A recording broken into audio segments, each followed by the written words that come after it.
မင်္ဂလာပါခင်ဗျ KKD Electronic Channel နေပြီးတော့ပြန်လည်ကြိုဆိုပါရစေ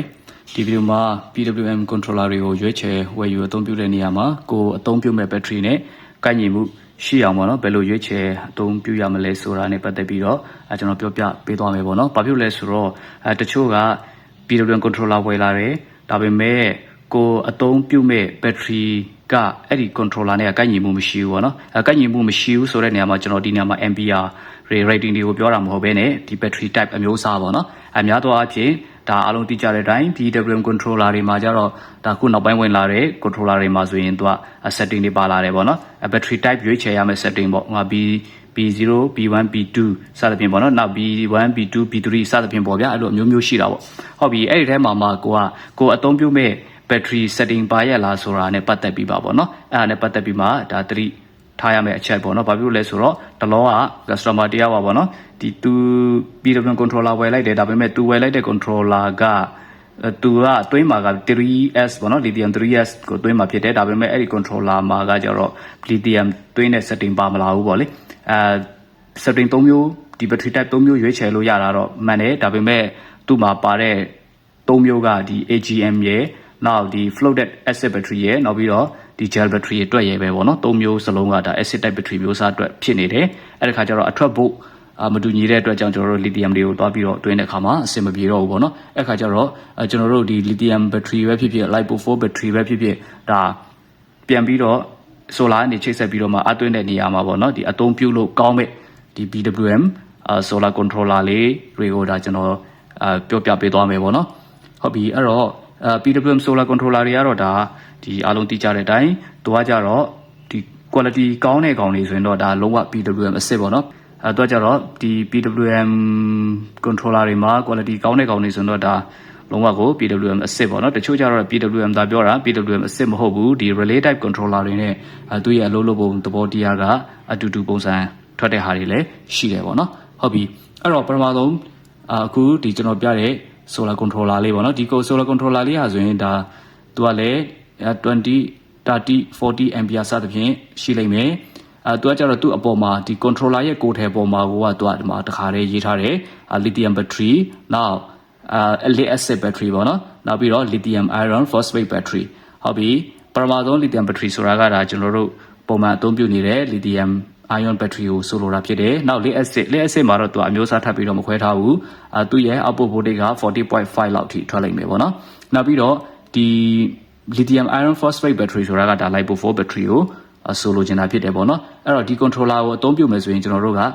battery မျိုးစား3မျိုးဖြစ်တဲ့ lithium နောက် acid battery ရဲ့ lipo 4 battery ရဲ့3မျိုးစလုံးကိုဒါအသုံးပြုလို့ရမှာဖြစ်တယ်ပေါ့နော်တခုရှိတာကဒီကောင်ကတော့ quality ကတော့အဲ့ဒီလောက်ထိဘယ်လိုခေါ်မလဲလုံးဝကို quality တအားပြည့်မီနေတဲ့ controller မျိုးတော့မဟုတ်ဘူးပေါ့နော်ဒီ controller ကသူ့ရဲ့ efficiency ကတော့ဒါနည်းနည်းလိုက်မယ်ဒါပေမဲ့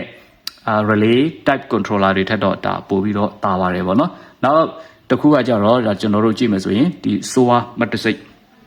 PWM controller တွေပေါ့နော်ဒီ controller တွေကတော့ဒါ quality တော်တော်ပြည့်မီတယ်နောက် PWM အစ်စ်ထွက်တယ်ပေါ့နော်ဒီကောင်လေးကြတော့သူ့အပေါ်မှာကသူကတခါတည်းဒီ controller ရဲ့ဒီ body ပေါ်မှာပေါ့နော်တခါတည်းသူကဒါသူနဲ့အသုံးပြုလို့ရမယ့် battery setting တွေကိုတခါတည်းရေးထားပြီးသားအဲ့ပါဆိုရင်ဒီမှာ B01 ဆိုရင်သူက lead acid battery အမျိုးအစားအတွက်သူက 14.3 volt အထိထွက်တယ်လို့တခါတည်းပြောထားတယ်နောက် B02 ဆိုရင်တော့ဒါ lithium ion ပေါ့နော် 3S အတွက်အသုံးပြုလို့ရမယ်နောက်သူ့ရဲ့ voltage rating တွေပါတခါတည်းပြောပြပေးထားတယ်ပေါ့နော်နောက် B03 ဆိုရင်သူက lipo 4 14.6 volt အထိသူအများဆုံးထွက်ပေးမယ်ဆိုပြီးတော့သူ့ရဲ့ voltage rating တွေကစတာအကုန်လုံးပြောပြထားတယ်ပေါ့နော်အဲ့ဒါကြောင့်မို့လို့ကျွန်တော်တို့ကPWM controller ဝယ်ရင်ကိုသုံးမဲ့ battery ကနော်နဲ့အမျိုးအစားကိုက်ညီတာပေါ့နော်ကိုက်ညီ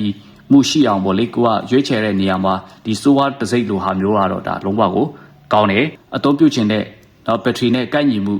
ရှိလားမရှိလားဆိုတာဒါတွေ့ဝေနေကြမလို့ဘူးသူ့ရဲ့ body ကိုယ်ထဲပုံမှာကဒါတခါတည်းရေးထားပြီးသားပေါ့နော်အဲ့ဒီအတွက်ကြောင့်မလို့ကျွန်တော်တို့က PWM controller တွေကိုရွေးချယ်ဝယ်ယူနေမှာကိုသုံးမဲ့ battery ကဘာအမျိုးအစားလဲပေါ့နော်ဘာအမျိုးအစားအတွက်သုံးပါလဲဆိုတာပုံမူတည်ပြီးတော့မှ PWM တွေကိုအကောင်းဆုံးကျွန်တော်တို့ကရွေးချယ်ပေးရမှာဖြစ်တယ်ပေါ့နော်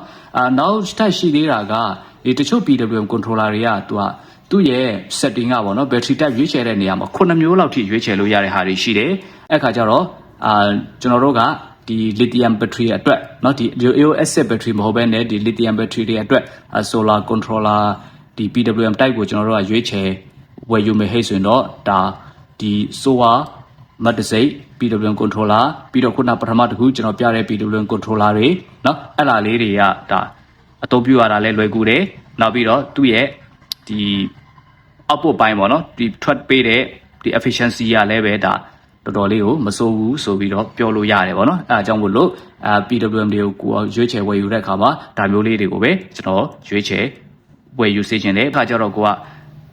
တိတ်ပြီးတော့မသေးချဘူးဒီကောင်ကလီသီယမ်သွင်းလို့ရလားမရဘူးလားလိုက်ပိုဖိုးသွင်းလို့ရလားမရဘူးလားတိတ်ပြီးတော့မသေးချဘူးဟဲ့ဆိုတော့အခုကျွန်တော်ပြောတဲ့ဟာမျိုးသာဝယ်သုံးလိုက်ပါအဲ့ဒါဆိုတော့ဒါကောင်းကောင်းမွန်မွန်ဒါ